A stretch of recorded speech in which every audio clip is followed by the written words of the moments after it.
Halloween, the time for candy, the time for spooky spooks.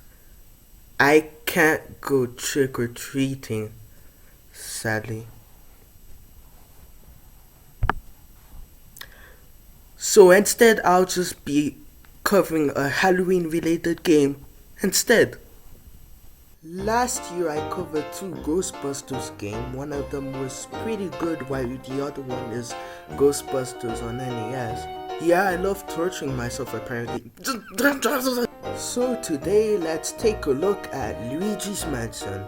What started out as a tech demo, Luigi's Mansion shoved aside Mario in favor of his younger, scaredy cat brother, Luigi. But this isn't the first time Luigi had the main role. The first time was Mario's Missing, released in 1993 for MS-DOS, NES, and SNES, 1994 for Macintosh, and 1996 for Windows. Bag! It's an educational game! Kill it with fire! Yeah, Luigi travels around the world, returning different artifacts to the rightful owners to stop Bowser from melting Antarctica and flooding the world. The weirdness is even weirder than Mario standards. But the reason Luigi was chosen for the main role in Luigi's Mansion was because they wanted a more cowardly character, and Mario was more known for being brave. Luigi's Mansion was released in Japan on September 14, 2001, in North America on November 18, 2001, in Europe on May 3, 2002, and in Australia on May 17, 2002. As a launch title. Having a Mario launch title game without Mario must have been very strange back then, considering every Nintendo console before the GameCube had a Mario launch title that starred Mario. There's a lot more interesting stuff that happened in the development that I didn't mention, so I'll just put Beta 64's vid on Luigi's Mansion in the card. But enough about that, let's push buttons. Nintendo.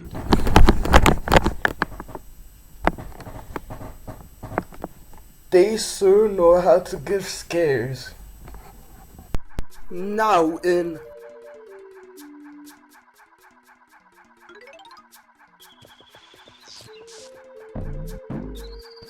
Did I put in the right disc? Yeah, I did, so what gives? Well, it turns out it comes with a full 2-minute trailer for Pikmin that can be viewed on the options menu.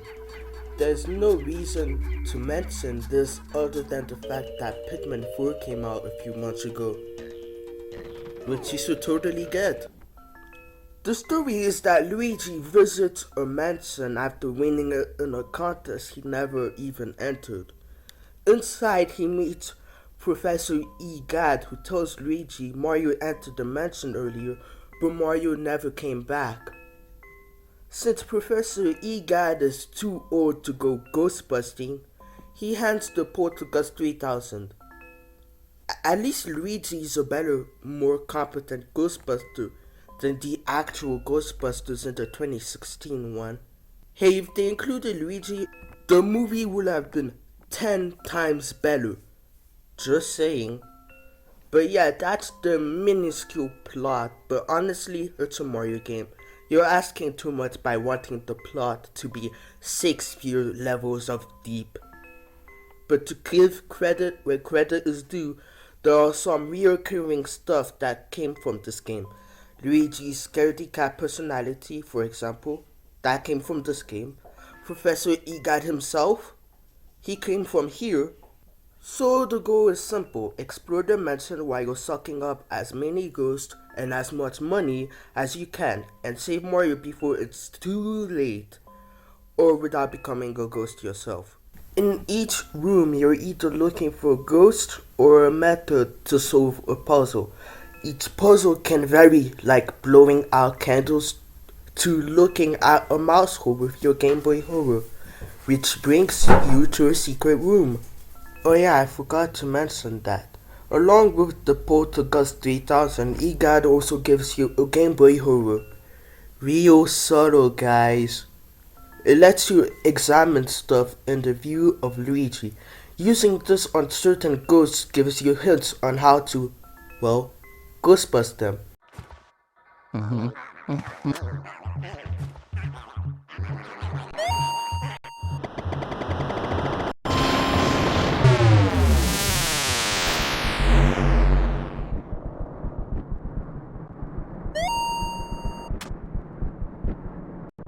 But sometimes you can be a doofus, like me. I personally don't use the camera often because it's a little clunky to move. You can still get hurt while you're using it, and I found myself accidentally having it in situation I don't need it. You can examine a few other things and you'll get Luigi's thoughts. Reading these is so interesting and some of them gave me a chuckle.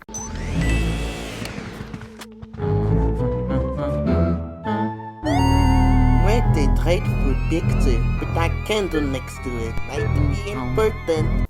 You can also use the map.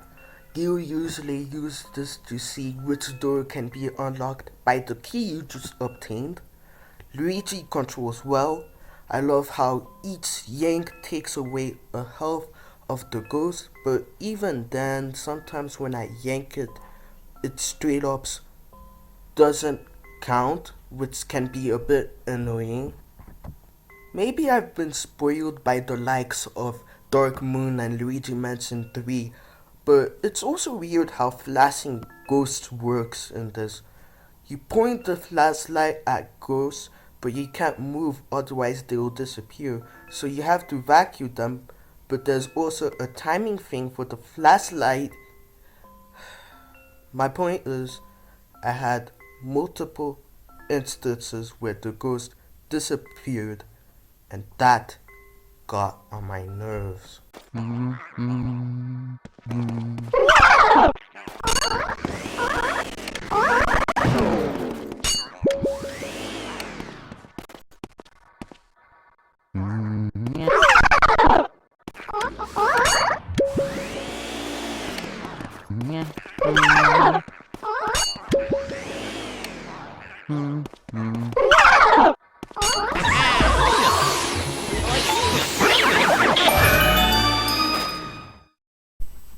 I know I might be doing something wrong, but someone seriously tell me, what am I doing wrong? Also, is it me or does Luigi point up whenever he feels like it? I swear he does it on his own sometimes. I mentioned keys, but you will be examining other things too. I swear, if I see one dirty comment about what Luigi is doing, so help me! You will also be finding different forms of casts and gems, insert Crash Bandicoot and Spyro joke here, like diamonds, rubies, emeralds, pearls, and sapphire. You will replenish your health by finding these hearts. Ghost, on the other hand, sometimes drops what is essentially the precursor to mini mushrooms, except here they act more like a power down. A nitpick I have is that they made calling Mario and examining stuff the same button, which leads to a lot of Mario! Mario! I still had a lot of fun goofing around with this, even if sometimes unintentionally. Yeah.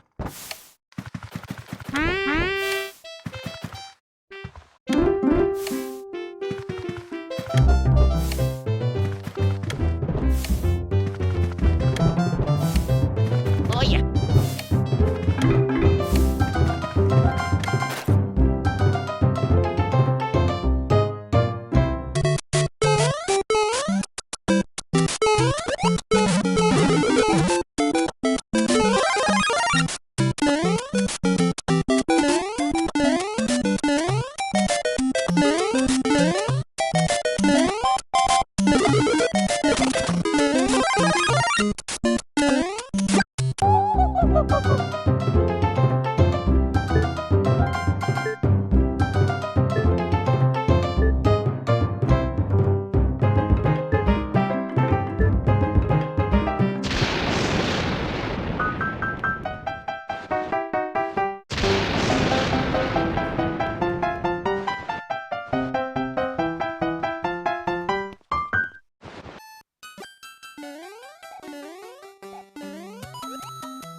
And that's another thing I forgot to mention. The detail and references put into the music. In fact, the music as a whole is great. It's not too tappingly catchy, but I wouldn't mind listening to it again, and it does its job serviceably well.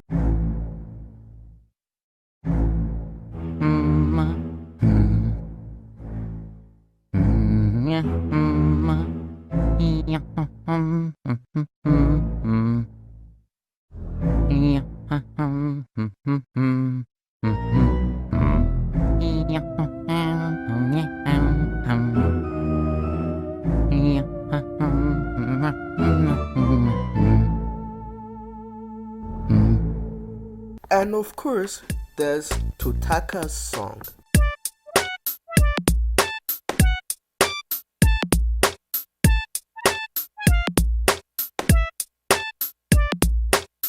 Along with ghosts, the game also makes you hunt down boos.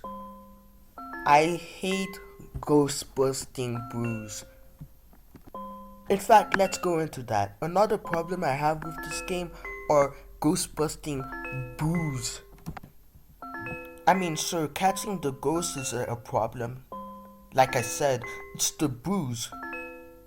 They always like to run away every single time. So it's basically, oh, I'm gonna get you, oh yeah, I'm gonna get you, oh darn it, oh yeah, I'm gonna get you, oh I'm gonna get you, I'm gonna get you, oh I'm gonna get you, I'm gonna get you, I'm gonna get you. And it becomes an awkward and tedious game of cat and mouse. But at least you can kinda sorta get a revenge on them by defeating bosses.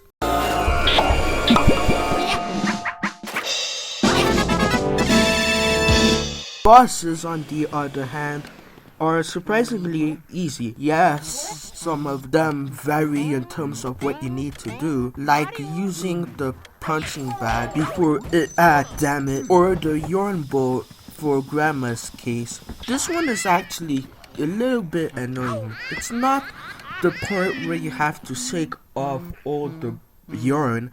It's the part where you have to pick them up and throw it back at the grandma. Since when you're trying to get the second one, there's a chance that another one can actually hurt you since it's moving around trying to follow you. And fighting sentient yarn balls. Another example would be the twin bosses. When you first find them, they want to play hide and seek? Okay. My main tip is that they always seem to hide across from each other, diagonally. It's gonna take a few guesses, but once you find one, that's how you're gonna find the other one. But since they're spoiled brats, they think you're cheating. Yes, sir. And all you need to do is suck them up. That's it. And I've been waiting for a really long time on the couple to show up. I swear to God, if they don't show up,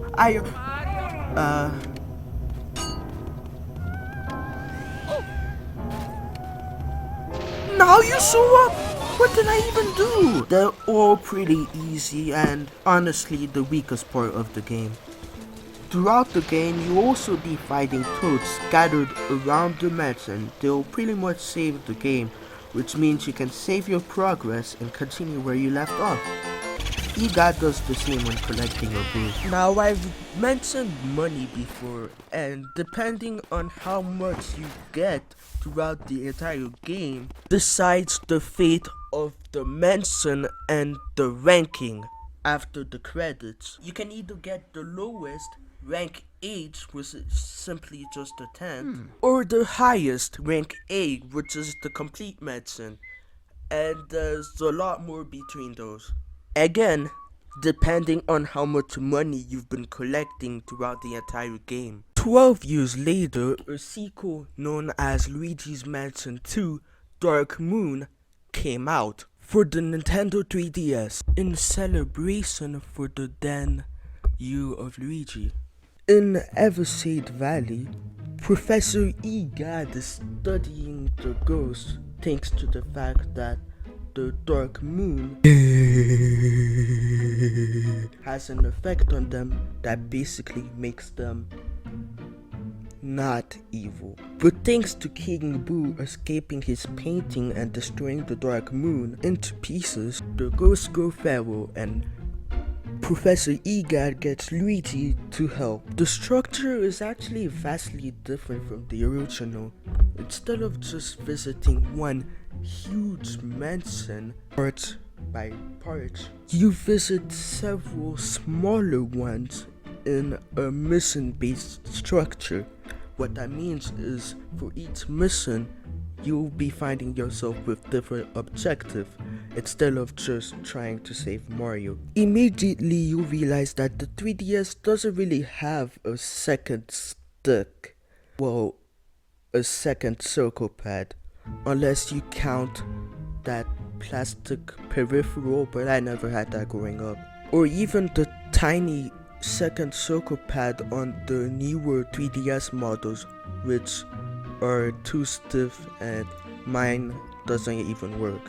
So that's out of the question. So the controls have been adjusted so that X and B are to look up and down respectively. A change I like in my opinion is that instead of just flashing the enemy, you got this new flash move in which you hold the A button to charge up and then you let go to flash. I like this better because now the chances of you just not flashing a ghost has been crushed down to 0%. So while you're catching boos, instead of just yanking in the opposite direction, now you just hold on the opposite direction. There's also now a meter that once filled up, you can press A to remove a chunk of the health. I will give it this though, it is satisfying in its own way, especially when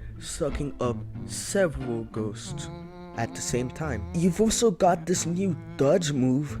You'll never use it, trust me. I didn't even know there was a dodge move.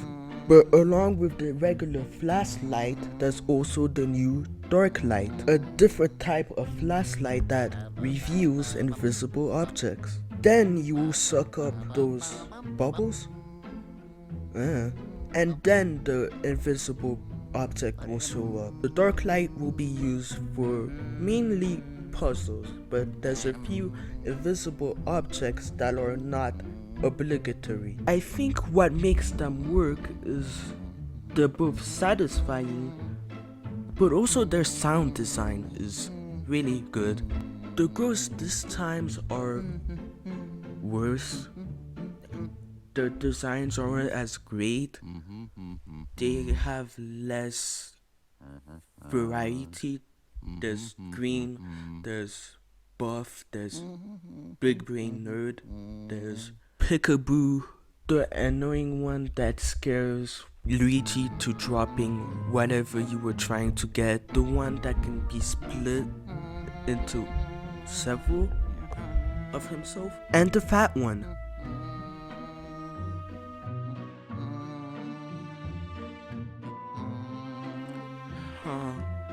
I mean, sure, there's a bunch of different green ones that do a bunch of different stuff, but that's not really enough. And changing their tone to a comedic one, something along the lines of the Minions, doesn't work. And part of the reason why is because they didn't bring back the portrait ghosts.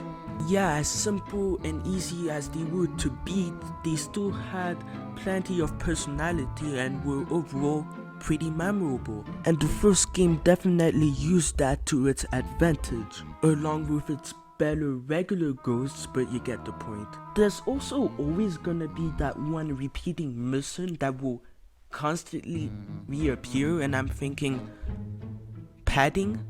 Why were they trying to pad the game? But on the bright side, while you're looking for nooks and crannies is different, it's just as satisfying here, like looking for fake walls, or you guessed it, invisible objects. But another thing I think lacks in this game is the more satisfying soundtrack. Like, for example, this is what happens when you got an item, like a key in Luigi's Mansion 1. Yahoo! Satisfying, right? But here it is in Luigi's Mansion 2. Hey, hey! Hey, got another key.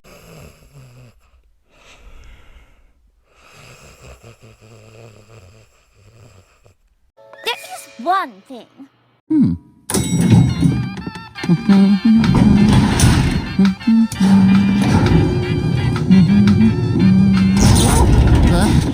Uh-oh. Hello? Yeah, if there's one thing they did really well, he was already given a personality in the first Luigi's Mansion, but here they go all out with the adorable, goofy, and oh, he's so great. Oh. Hello? Hello? Hello? Hello? Ghost Pup is also cute when he's not stealing your stuff for most of the game. Luigi's Mansion 2 puts more emphasis on the puzzles, which I honestly really liked. They weren't hard, but they were fairly enjoyable. Toad's return, and this time when rescuing them, it can actually help you in these sort of escort missions where you suck and throw them at things. I can't really say the same thing for the bosses. Well, the first one is creative, challenging, and fun, but the rest are either boring, mindless, or a turret section disguised as a boss. Sure, the bosses in Luigi's Mansion 1 were easy, but at least they gave you something interesting to fight each time. But honestly, that's Luigi's Mansion 2 for me. It's a good game. It's even a good Luigi's Mansion game. However, it isn't a good Luigi's Mansion experience. Ghost busting isn't as fun for one thing. Fortunately for us, back in 2019, October 31st, Halloween. The third and most recent entry, Luigi's Mansion 3, came out.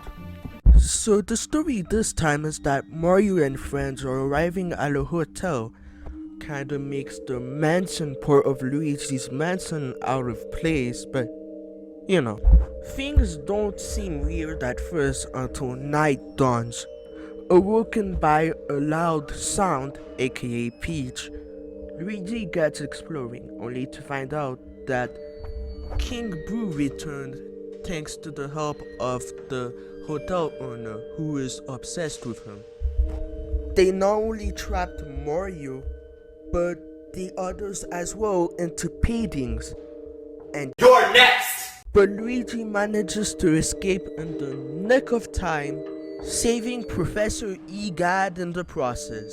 Egad is now a dick. So what you do in this game is kind of like a mismatch between Luigi's Mansion 1 and Luigi's Mansion 2. I say Luigi's Mansion 2 because you need to collect all of the hotel elevator buttons. And I say Luigi's Mansion 1 because you get those same hotel elevator buttons from bosses. Essentially this game's portrait ghost. And if I gotta give Next Level Games credit, it's clear that they wanted to show a stunning looking game with charming characters. And that's exactly what they do. Not only are characters like Luigi even more expressive than ever before, but the ghosts each have different unique personalities and different ways to beat them, just like the first one. Don't ask me why the maid thought it was a good idea to eat a suitcase though. That might just be her thing. her fetish, if you will. I ain't judging. So your moves from the first and second game return, along with a few new ones. By pressing both ZR and ZL, you get this burst of air. Then you got this plunger thing, which name I forgot. Man, my memory sucks. You press the Y button to launch it on a flat surface. Then you suck up the rope attached to it, and you've got this new meter that also shows up when sucking up ghosts. You have to keep moving in a certain direction so that it fills up, but once you do, you can repeatedly press A for the ghost and press A once for the object. Repeatedly doing on the ghost is actually really satisfying. Although sometimes you kill them so fast doing it this way that it doesn't even look like you're sucking them. It happened to me a few times where I was lost on whether or not I actually sucked the ghost. But then it turned out I actually did. You're not alone, however, as you've got this new goo substance known as Luigi. He's essentially your second banana to your... Wait, no, that is a weird analogy. I got something better. Your sausage to your hot dog. Yeah, let's say that. Essentially being used for puzzle solving. Being able to go through gaps and holes Luigi can't. Although it's kinda weird that unless you're not facing forward, you can't actually go through, which I get it, but it's still kinda weird. He's also not waterproof. You'd think Professor Egad would know to make Luigi waterproof. You dingus. But you can switch between Luigi and Luigi on the fly at any time. Luigi doesn't really follow you unless you're far away from him though. And that would be the worst thing ever if you couldn't just get him back by double tapping the right stick. A blessing in disguise if you ask me. Remember how in Luigi's Mansion 2, Professor Egad kept calling you all the time and it was just...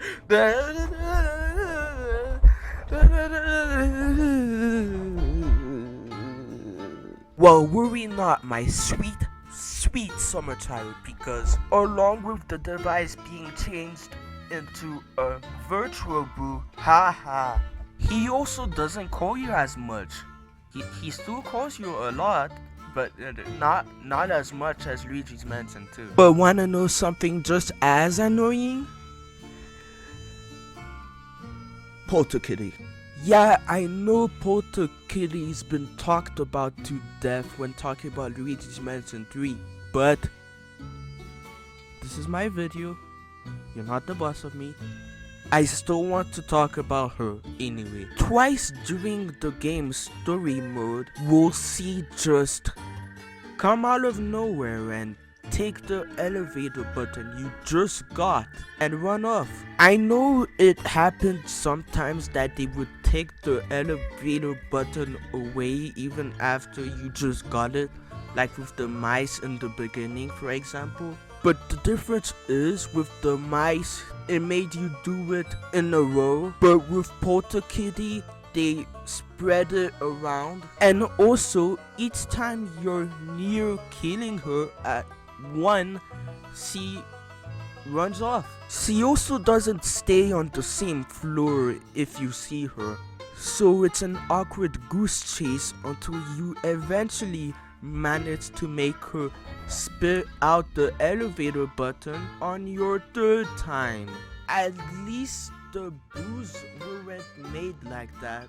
The boos return, but this time they don't flee upon your attempt. They also stay in the same floor you find them in. And since all doors are unlocked, that means you can Open door.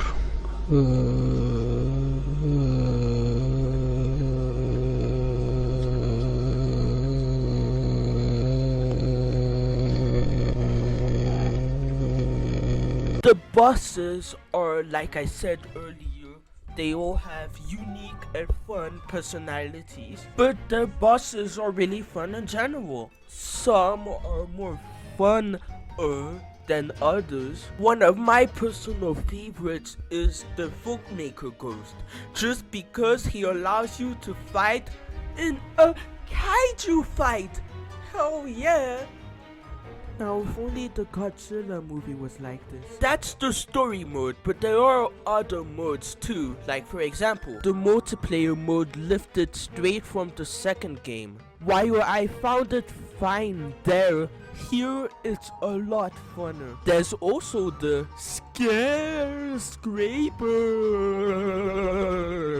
You go through levels and levels of an entirely different building with different objectives, like rescuing toads or capturing ghosts, for example. I didn't spend much time in this mode, but from what I've played, it's okay.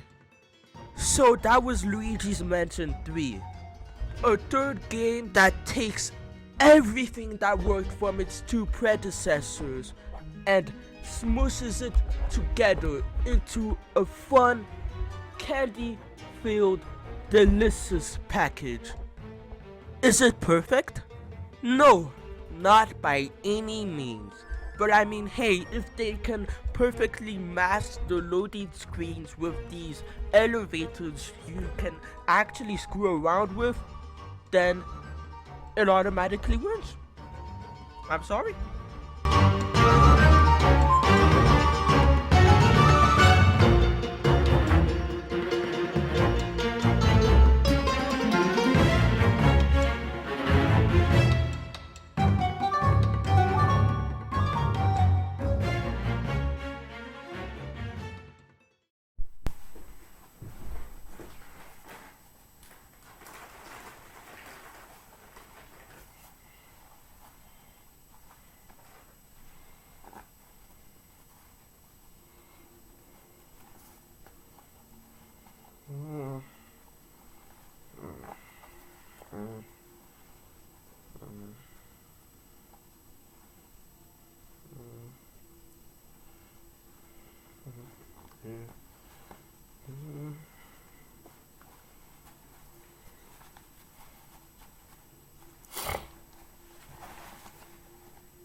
Well, pretend I always had this. Never mind. Well, that was the Luigi's Mansion Trilogy. Overall, even if I liked the second one the least and the third one the most, for the most part, they're all really fun games, and I think you should try all of them out. Though the third one is the best one. That's no given. So, originally, this video was just going to be the first game, but I guess I got carried away. But until next time, this was You Know Who from You Know Who's World. Woo! Woo! And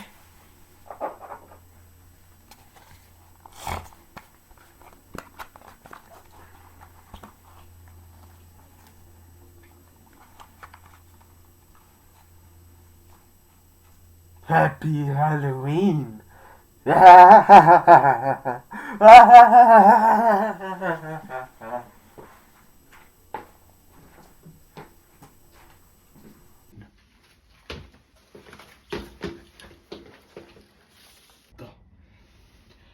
Now, where did these come from?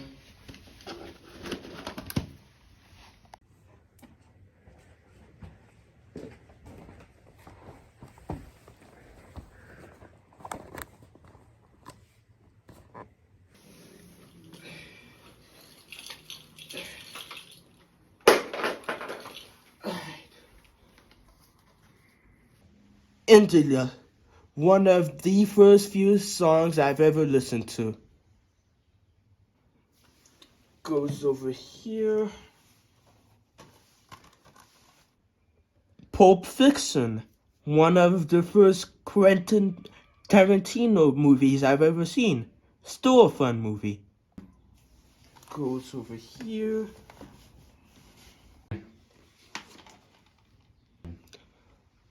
Evil Dead the game. Such a fun game. It's a shame that they stopped the online though.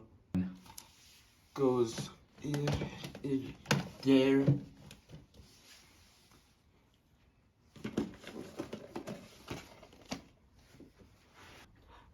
Louis the Finesse. Such a funny guy. I'm actually glad my mom showed me him.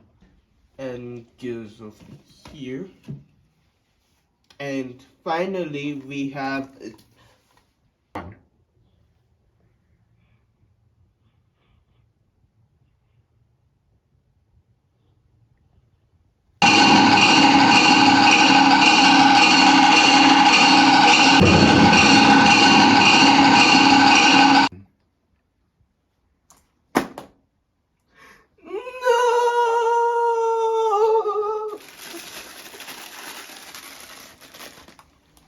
No!